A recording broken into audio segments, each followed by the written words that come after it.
Hypnos, 1923. Apropos of sleep, that sinister adventure of all our nights, we may say that men go to bed daily with an audacity that would be incomprehensible if we did not know that it is the result of ignorance of the danger. Baudelaire. May the merciful gods, if indeed there be such, guard those hours when no power of the will, or drug that the cunning of man devises, can keep me from the chasm of sleep. Death is merciful, for there is no return therefrom, but with him who has come back out of the nethermost chambers of night, haggard and knowing, peace rests nevermore. Fool that I was to plunge with such unsanctioned frenzy into mysteries no man was meant to penetrate, fool or god that he was, my only friend, who led me and went before me, and who in the end passed into terrors which may yet be mine. We met, I recall, in a railway station, where he was the center of a crowd of the vulgarly curious. He was unconscious, having fallen in a kind of convulsion which imparted to his slight black-clad body a strange rigidity.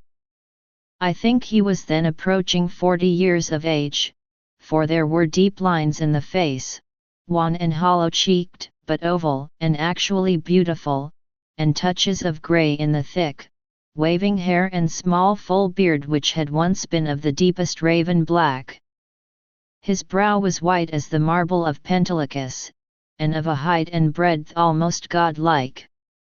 I said to myself, with all the ardor of a sculptor, that this man was a faun's statue out of antique Hellas, dug from a temple's ruins and brought somehow to life in our stifling age only to feel the chill and pressure of devastating years. And when he opened his immense, sunken, and wildly luminous black eyes, I knew he would be thenceforth my only friend, the only friend of one who had never possessed a friend before, for I saw that such eyes must have looked fully upon the grandeur and the terror of realms beyond normal consciousness and reality, realms which I had cherished in fancy, but vainly sought.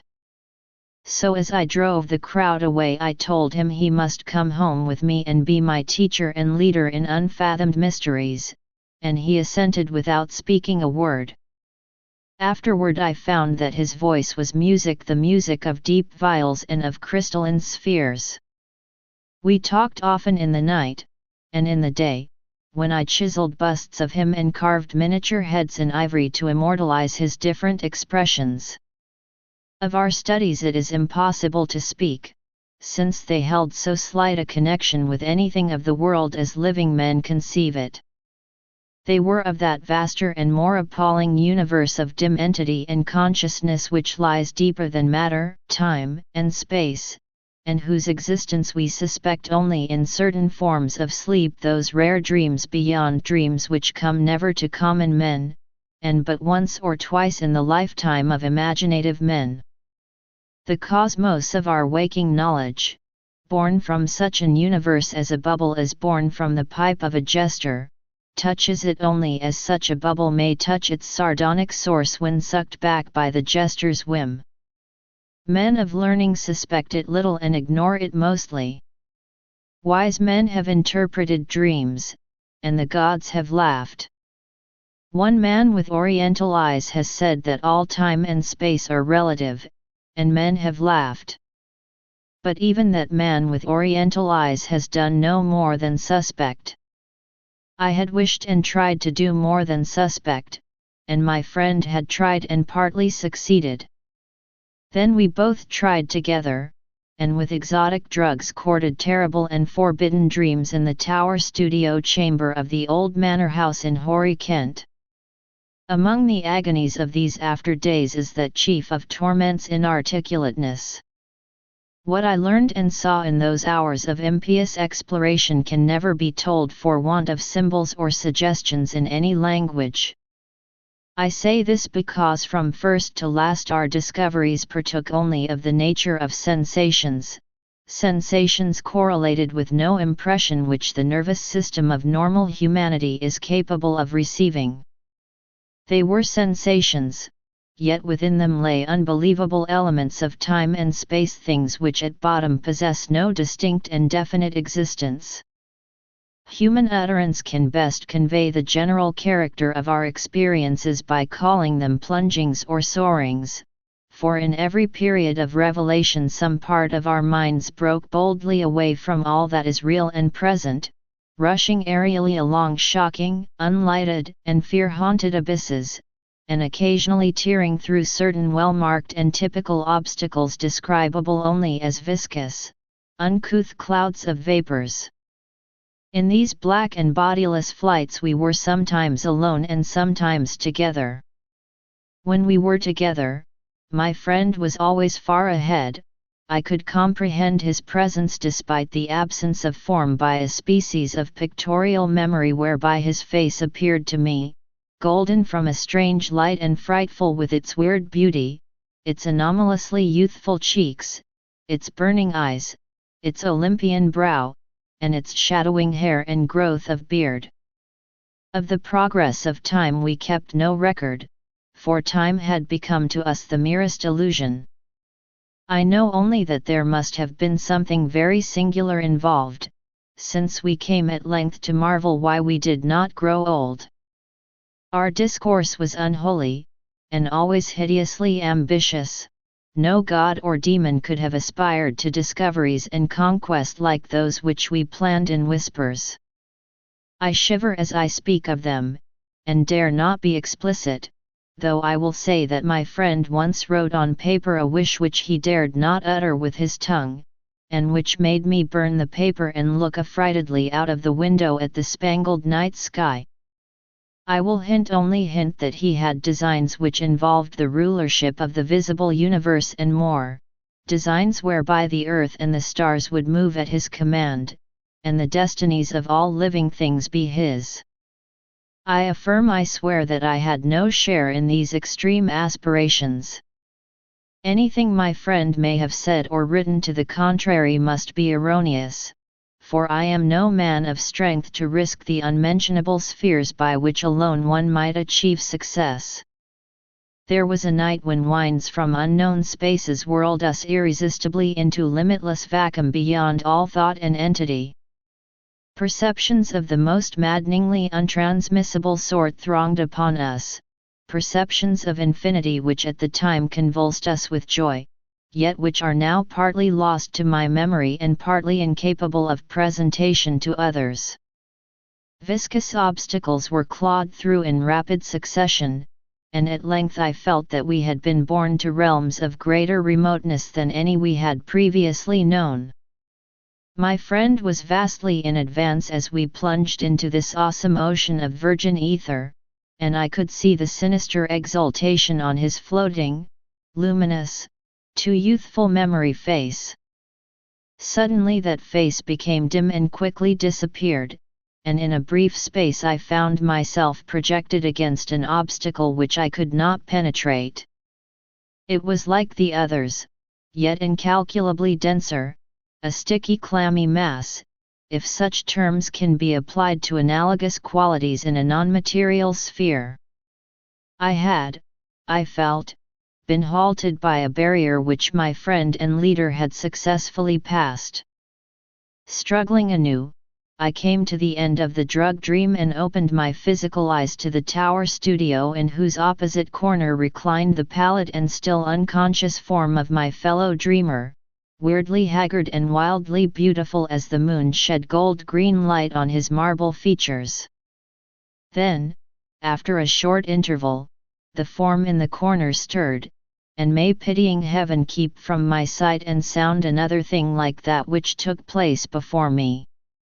I cannot tell you how he shrieked, or what vistas of unvisitable hells gleamed for a second in black eyes crazed with fright. I can only say that I fainted, and did not stir till he himself recovered and shook me in his frenzy for someone to keep away the horror and desolation. That was the end of our voluntary searchings in the caverns of dream. Awed, shaken, and portentous, my friend who had been beyond the barrier warned me that we must never venture within those realms again. What he had seen, he dared not tell me, but he said from his wisdom that we must sleep as little as possible, even if drugs were necessary to keep us awake. That he was right, I soon learned from the unutterable fear which engulfed me whenever consciousness lapsed. After each short and inevitable sleep I seemed older, whilst my friend aged with a rapidity almost shocking. It is hideous to see wrinkles form and hair whiten almost before one's eyes. Our mode of life was now totally altered. Heretofore a recluse, so far as I know his true name and origin never having passed his lips, my friend now became frantic in his fear of solitude. At night he would not be alone, nor would the company of a few persons calm him. His sole relief was obtained in revelry of the most general and boisterous sort, so that few assemblies of the young and gay were unknown to us. Our appearance and age seemed to excite in most cases a ridicule which I keenly resented, but which my friend considered a lesser evil than solitude. Especially was he afraid to be out of doors alone when the stars were shining, and if forced to this condition he would often glance furtively at the sky as if hunted by some monstrous thing therein. He did not always glance at the same place in the sky, it seemed to be a different place at different times. On spring evenings it would be low in the northeast. In the summer it would be nearly overhead. In the autumn it would be in the northwest. In winter it would be in the east, but mostly if in the small hours of morning. Midwinter evenings seemed least dreadful to him. Only after 2 years did I connect this fear with anything in particular, but then I began to see that he must be looking at a special spot on the celestial vault whose position at different times corresponded to the direction of his glance, a spot roughly marked by the constellation Corona Borealis. We now had a studio in London, never separating, but never discussing the days when we had sought to plumb the mysteries of the unreal world. We were aged and weak from our drugs, dissipations, and nervous overstrain, and the thinning hair and beard of my friend had become snow white. Our freedom from long sleep was surprising, for seldom did we succumb more than an hour or two at a time to the shadow which had now grown so frightful a menace. Then came one January of fog and rain, when money ran low and drugs were hard to buy. My statues and ivory heads were all sold, and I had no means to purchase new materials, or energy to fashion them even had I possessed them. We suffered terribly, and on a certain night my friend sank into a deep breathing sleep from which I could not awaken him.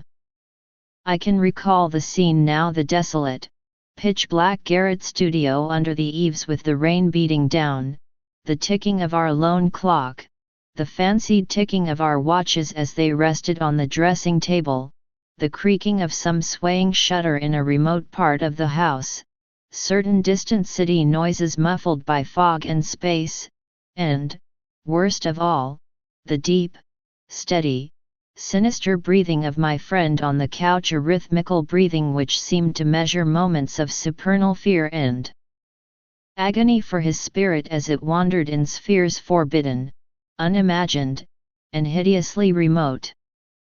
The tension of my vigil became oppressive, and a wild train of trivial impressions and associations thronged through my almost unhinged mind.